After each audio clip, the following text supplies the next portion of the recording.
পূর্ব সিকিম ভ্রমণের আজ আমাদের দ্বিতীয় দিন।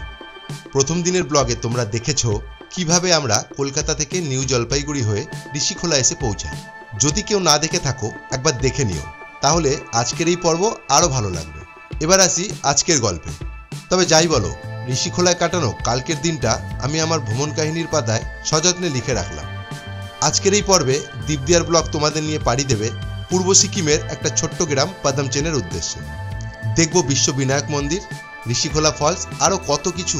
দেব এমন কিছু ইনফরমেশন যা তোমাদের সিকিম ভ্রমণ আরও সহজ করে তুলবে। সাক্ষী হবে এক অতি মায়াবী সূর্যাস্তের। দেখাবো এক সোনালী সন্ধ্যায় আবার ফিরে যাওয়া সেই আদিম যুগে। সাথে নাচ গান, পেট ভরে খাওয়া দাওয়া তো আছেই। নমস্কার, আমি Deep. Welcome to my channel দীপদিয়ার ব্লগ। তাহলে শুরু করা যাক পূর্ব সিকিম ভ্রমণের দ্বিতীয় পর্ব। সকালে ঘুম ভাঙতেই কানে আসে নদী বয়ে যাওয়ার সেই মায়াবী সুর আর পাখিদের কিচিরমিচির। মন বলে ওঠে, নদীর স্রোতের টানে ভাসিয়ে নিও মোড়ে, থাকবো না আমি মিথ্যা এ শহরে। এক কাপ গরম গরম চা হাতে নিয়ে ব্যালকনিতে এসে দাঁড়াই। তারপর নিচে নেমে আসি সিঁড়ি বেয়ে। দেখো অবস্থা, তোমাদেরকে তো জানাতেই ভুলে গেছি। Good morning from Rishikhola. এখন বাজে সকাল 7টা। ঘুম থেকে উঠেছি, অনেকক্ষণ আগে উঠেছি। তোমরা শুধু সামনের এই মায়াবী দৃশ্যটা দেখো। এক একটা পাহাড় যেন আলাদা রঙে রাঙানো, কোনোটা সবুজ, কোনোটা নীল, কোনোটা আবার ধূসর। আর তাদের ওপার থেকে আসা সোনালি সূর্যের আলো কি যে মায়াবী লাগছে, তোমাদের বলে বোঝাতে পারবো না। খুব বেশি ঠান্ডা নেই, হালকা হালকা ঠান্ডা, ভালোই লাগছে। সাইড দিয়ে নদী যাচ্ছে আর হালকা মিউজিক টাইপের হচ্ছে নদী, দারুণ লাগছে। কালকে রাতে তো ভেবেছিলাম প্রথমে বৃষ্টি হচ্ছে, তারপরে ওয়েটিং শুনি যে না, নদীর আওয়াজটাই হচ্ছে। দারুণ লাগছে, একদম শান্ত পরিবেশ। শুধু ফিলিংসটা নিতে হবে, আলাদা টাইপের ফিলিংস। তো একটু বাদে ব্রেকফাস্ট করবো, করার পরে বেরিয়ে যাবো। চারিদিকটা কেমন ঘন সবুজে ঘেরা দেখেছো? আর সামনে থেকে বয়ে চলা নদীর অবিরাম জলধারা, ঘন পাহাড়ে ঘেরা বিভিন্ন ফুল গাছে সাজানো এমন একটা পরিবেশ যা আমাদের মতো শহরবাসীর মন এক নিমেষে ভালো করে দেয়। যাই, তাড়াতাড়ি রেডি হয়ে নি, বেরোতে হবে তো না কি? আরও অনেক জায়গা তো ওয়েট করে রয়েছে তাদের মায়াবী রূপ দেখানোর জন্য। রেডি হয়ে যখন ব্রেকফাস্ট করতে আসি তখন ঘড়িতে প্রায় 9:30 বাজে। সকালে ব্রেকফাস্ট দিয়ে দিয়েছে, ব্রেকফাস্ট খেতে যাচ্ছি। সবাই গিয়ে বসেছে, এখন আমাদের পালা। সব গিয়ে এখানে, এই জায়গাটা আমাদের ব্রেকফাস্ট। আর এটা হচ্ছে আমাদের রুম ছিল রাতের। রোদ্দুরও মোটামুটি উঠে গেছে। আর এই সামনে থেকে নদী বয়ে যাচ্ছে, জানি না দেখা যাচ্ছে কিনা ক্যামেরায়। এই সামনে থেকে নদী বয়ে যাচ্ছে।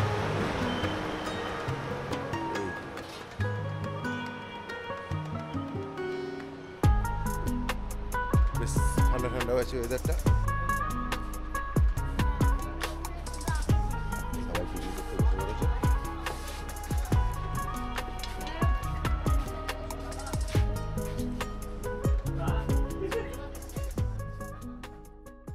আজকে সকালে ব্রেকফাস্টে ছিল পুরি আর ঘুগনি। এখন 10:15 বাজে, আমরা হোটেল ছেড়ে বেরিয়ে যাচ্ছি। হোমস্টে থেকে ব্যাগপত্র গুছিয়ে পা বাড়ালাম গাড়ির দিকে। প্রথমে একটা ছোট্ট ওয়াটার ক্রসিং পার করতে গিয়ে একবার থমকে দাঁড়াই। তোমরাই বলো, এই সব দৃশ্য দেখে কি আর তাড়াতাড়ি গাড়িতে চড়ে বসতে কারো ভালো লাগে? এই ওয়াটার ক্রসিংটা ছোট হলেও তার সৌন্দর্যটা কিন্তু মোটেও ছোট নয়। কি বলো তোমরা? কুলকুল শব্দে বয়ে চলা জলরাশি আমাকে যেন বারবার এখানে আটকে রাখছে। কোনো এক অজানা শক্তি যেন আমাকে টেনে বেঁধে রাখতে চাইছে তার কাছে। বহু কষ্টে এই বাঁধন ছেড়ে আমি পা বাড়ালাম ওই বড় নদীর দিকে, যার নাম হলো ঋষি রিভার। আর এই নদীর নামেই এই স্থানটির নাম হয়েছে ঋষিখোলা। কি অপরূপ লাগছে না বলো? আচ্ছা, দূরে ওই কাশবনের মতো যে গাছগুলো দেখছো, বলতে পারো ওইগুলো দিয়ে কি তৈরি করা হয়? তোমরা সেটা রোজ ব্যবহার করো, নামটা অবশ্যই কমেন্টে জানাবে। দুই পাহাড়ের বুক চিরে মাঝখান থেকে বয়ে চলা নদীর শব্দ আর তার এই বুক ভরা জলরাশির ওপর সূর্যের আলো প্রতিফলিত হয়ে কি যে মায়াবী রূপ নিয়েছে তা বলবার ভাষা আমার কাছে নেই। তোমরাই দেখো, আমি কি এতটুকু বাড়িয়ে বলছি? এত সুন্দর একটা ভিউ ওরাও বারবার দাঁড়িয়ে পড়ছে ফটো সেশনের জন্য।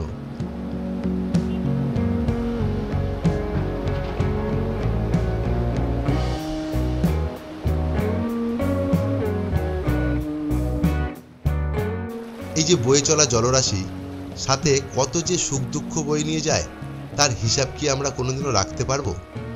চাইও না সেই সব হিসেব রাখতে, শুধু চাই ওদের সাথে বয়ে চলতে আর বাকি জীবনটা এভাবেই প্রকৃতির মাঝে কাটিয়ে দিতে। তবে কথা দিচ্ছি আবার ফিরে আসবো ঋষিখোলার এই অপরূপ সৌন্দর্য উপভোগ করতে। আমাকে আসতেই হবে। ওইদিকে আমার গাড়িও প্রায় রেডি। এবারে আমরা এগিয়ে চলেছি বিশ্ববিনায়ক মন্দিরের দিকে। গাড়ি ছেড়ে দিয়েছে, আমরা নেক্সট ডেস্টিনেশনের জন্য যাচ্ছি। সবাই মোটামুটি উঠে পড়েছে, আগের গাড়ি আগে চলে গেছে আর পিছনে সবাই বসে আছে।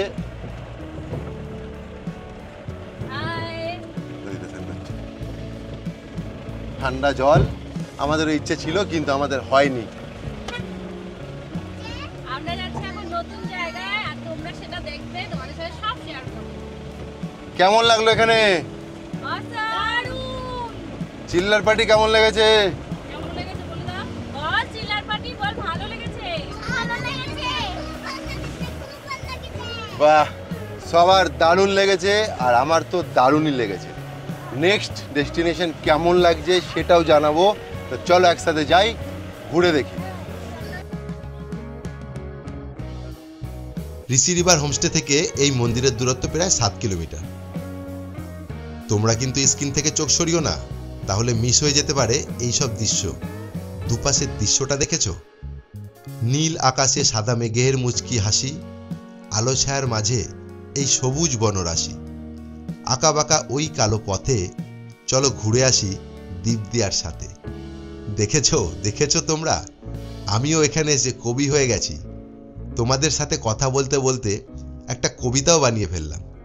কেমন লাগলো আমার কবিতাটা জানিও কিন্তু। যাই হোক, রাস্তায় ফিরে আসি। যতই ভাবি তোমাদেরকে রাস্তার দৃশ্যাবলী কম দেখাবো, কিন্তু পারি না। কি করব বলো?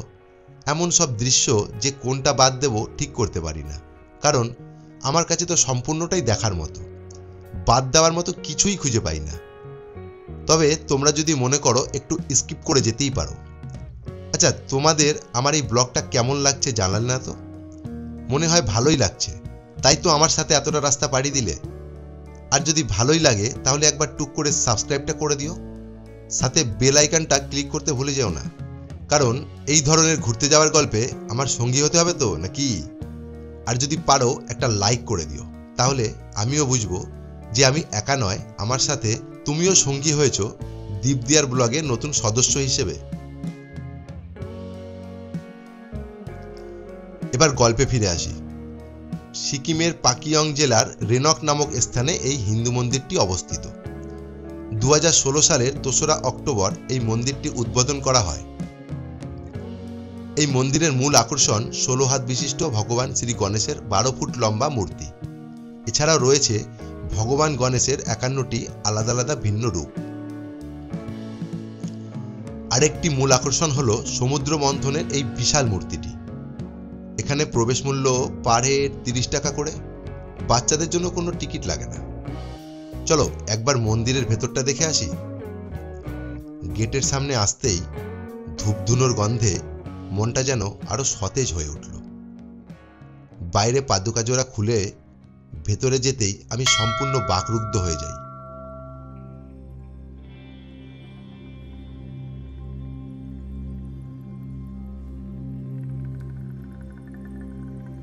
সামনেই 16 হাত বিশিষ্ট বিশাল ভগবান গণেশ বসে আছেন, আর আমার ডান দিক ও বাদিকের ওয়ালে রয়েছে আরো ভগবান গণেশের 51টি ভিন্ন রূপের মূর্তি। ভেতরটা এত শান্ত যে কথা বললেও এত ইকো হচ্ছে, আমি পুরো চুপ থাকতে বাধ্য হই। একবার শোনো কথা বললে কেমন ইকো হচ্ছে।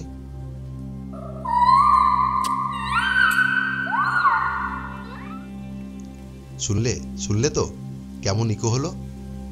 এবার বাইরে বেরিয়ে আসতেই আবার সেই চেনা সুগন্ধটা আমায় ঘিরে ধরে। চলো এবার হনুমানজির মন্দিরটা একবার ঘুরে দেখি। ওই মূর্তিটাও বেশ বড়, আর দুপাশের ওয়ালে রামায়ণের নানান দৃশ্যকে দেখানো হয়েছে।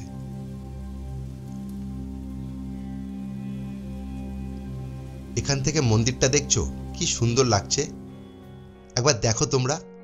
আরে এটা কি করে সম্ভব? কিছু দেখলে তোমরা? এই দেখো, এই জায়গাটা দেখো, মনে হচ্ছে না যে একটা খোলা চোখে কেউ যেন আকাশের দিকে এক দৃষ্টিতে তাকিয়ে আছে? সত্যি আমি আশ্চর্য। প্রকৃতি এমন কিছু আমাদের দেখায় যা আমরা ভাবতেও পারি না। তবে এইসব দৃষ্টিভঙ্গি সবার মধ্যে থাকে না। যারা খুব কাছ থেকে প্রকৃতিকে ভালোবাসে তাদের নজরেই এইসব দৃশ্য পড়ে। অনেক ভাবুক হয়ে পড়েছিলাম। চলো রাস্তায় ফেরা যাক। এখনো অনেক পথ বাকি, অনেক কিছু দেখার বাকি। রাস্তার দুপাশের দৃশ্য দেখতে দেখতে আমাদের গাড়ি সোজা গিয়ে থামলো রংলি মার্কেটের সামনে। ফ্যামিলি নিয়ে ঘুরতে এলাম আর কেনাকাটি হবে না, সেটা কি হয়? চটজলদি গাড়ি থেকে নেমে পড়ি সবাই।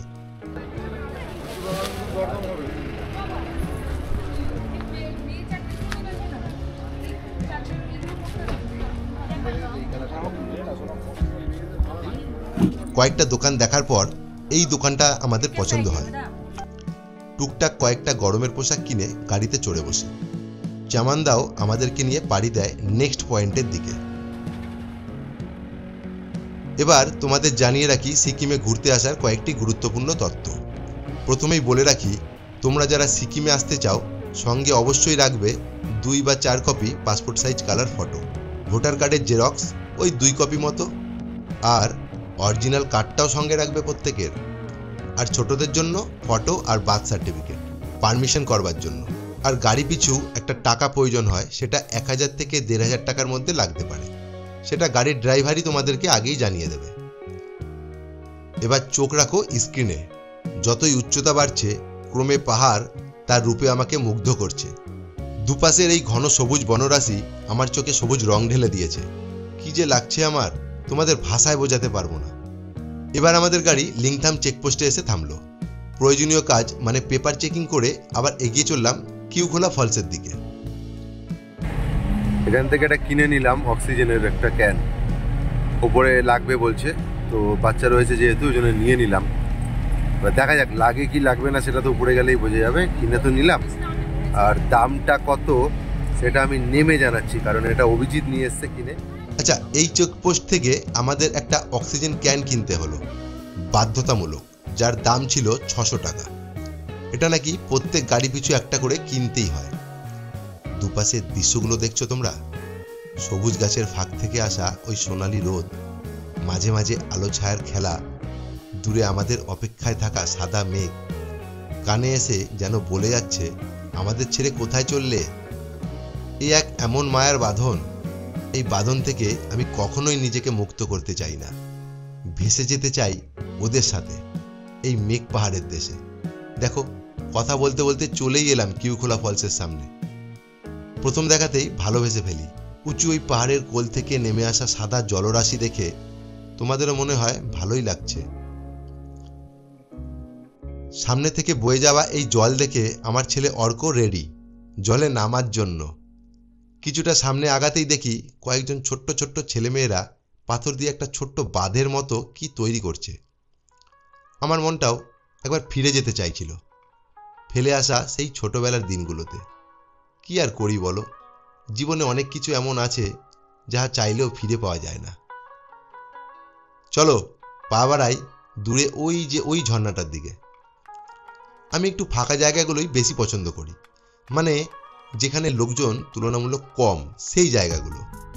আমি, অভিজিৎ, প্রণয় ও সুমিত এই 4 জন মিলে পাথর বেয়ে ওপরের দিকে এগিয়ে এলাম। এই দিকটা একটু ফাঁকা, তাই বেশ ভালোই লাগছে। বেশ কিছুটা সময় কাটানোর পর রওনা দিলাম পাদাম চেনে আমাদের আজকের রাতটা কাটানোর জন্য। আবার এইসব মায়াবী দৃশ্যকে পেছনে ফেলে পাইন ফরেস্টকে সাক্ষী রেখে যখন হোমস্টের সামনে এসে দাঁড়াই, ঘড়িতে তখন দুপুর গড়িয়ে বিকেল 4টে।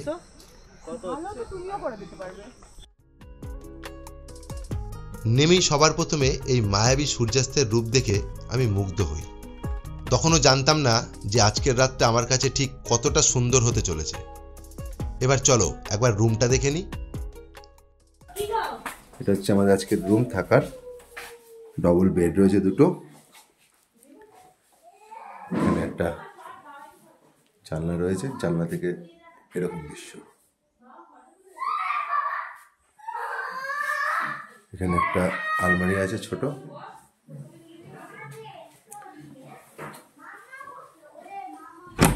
এটা হলো বাথরুম,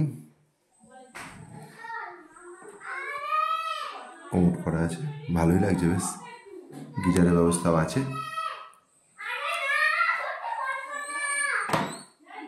এই হোটেলের কন্ট্যাক্ট নাম্বার আর নাম আমি ডেসক্রিপশন বক্সে দিয়ে দিলাম। মোটামুটি ভালো, ভিডিওটা শেষ হলে একবার দেখে নিই। ভালো মানে বেশ ভালো।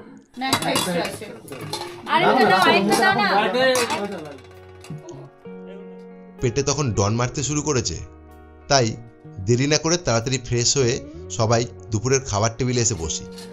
কেউ খাবে? আলু ভাতে আলু সেদ্ধ মাখা আছে। হ্যাঁ খাবো, সবাই খাবো। আমি আনছি একটা জিনিস।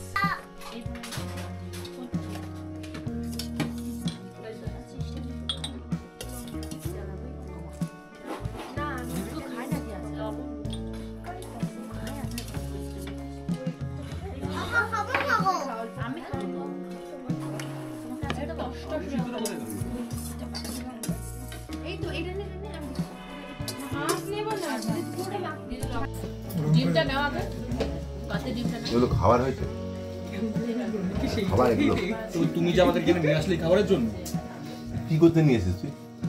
এগুলো খাবার চন্দন দা অ্যারেঞ্জ করেছে। মানে এরকমও খাবার হয়? এত সুন্দর খাবার ভাই, রান্নাটা কি করে? রান্না তো ম্যাম করেছে। দারুণ খাবার, দারুণ খাবার খেতে পারে, ডাল দিয়ে ভাত খেতে পারে, যা কিছু লাগছেই না। খাবারে জিজ্ঞেস করে দেয় এটা অমৃত। সিরিয়াসলি মানে ইয়ার কি না, সত্যি ওটা আলু মাখাটা আলাদাই, সবকটাই আলাদা। ডিমের ঝোলটাও আলু মাখা, এই সুন্দর এই চাটনিটা, এটা কিন্তু সেই পাতপেশি চাটনি। হ্যাঁ, এই আচারটা খুব সুন্দর হয়েছে। এই আচারটা মানে এত সুন্দর, এই দিয়ে ভাত হয়ে যায়, দারুণ হয়েছে। আচ্ছা তোমরা? আমার সময় নেই, বলো। ব্যস্ত আছি, খেতে ব্যস্ত আছি। মানে এতটাই ভালো হয়েছে, সময় নেই আর কি। না, সবার প্লেট কিন্তু পরিষ্কার। খাওয়ার মাঝখানে অত কথা বলা যাবে না। সবার প্লেট কিন্তু পরিষ্কার। দেখো আমারটা সবার আগে। আমার কতটা বড় কোয়ান্টিটি এক ক্যারি বল করে দিয়েছে, নেই আর শেষ, সব খেয়ে আলু নিয়েছে। মাখাটা সেকেন্ড ক্যারি বল। হ্যাঁ, এটা আবার সেকেন্ডে এসছে, ভাতও সেকেন্ডে এসছে। Just yummy. বাহ, এটা কোনদিন ট্রাই করবি?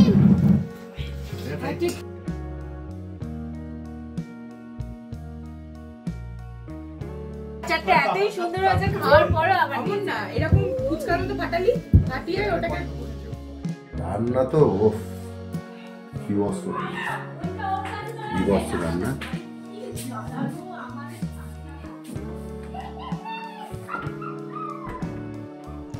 রান্নার কথা আর বলো না, আঙ্গুলগুলোকে অনেক কষ্টে বাঁচিয়ে রেখেছি।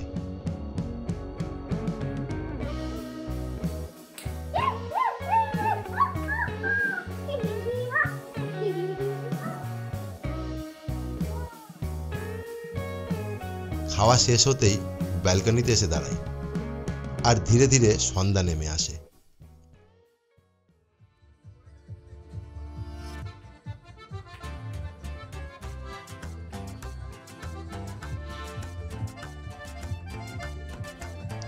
প্রথমে গান দিয়ে শুরু হলেও আস্তে আস্তে আদিম মানুষে পরিণত হই।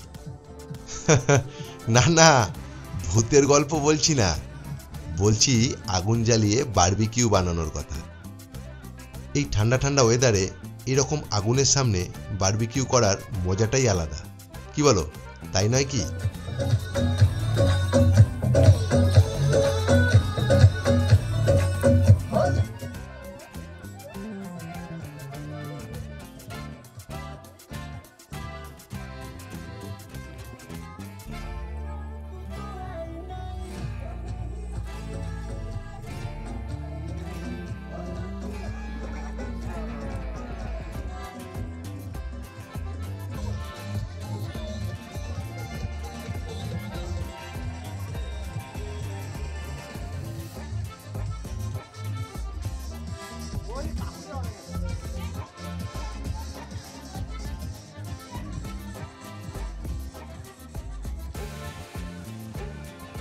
তারপর শুরু হলো গানের তালে তালে উদ্যম নাচ। সে নাচ যেন থামতেই চায় না, আর থামাবেই বা কেন? জীবনের এই 2-4 দিনের আনন্দ উপভোগ করার জন্যই তো আমরা শহর থেকে এত দূরে ছুটে আসি, প্রকৃতির মাঝে বসে এই আনন্দের স্বাদ পেতে। সবাই যখন আনন্দ করতে ব্যস্ত, তখন আমি আর অভিজিৎ একটু দূর থেকে এগুলো উপভোগ করছিলাম। রাত বাড়তেই খাবার টেবিলে এসে বসি। আজকের মতন শুভরাত্রি। নেক্সট গল্পের ঝুড়ি নিয়ে খুব তাড়াতাড়ি হাজির হব। সবাই ভালো থেকো, সুস্থ থেকো, সাবধানে থেকো। দেখা হবে পরের পর্বে।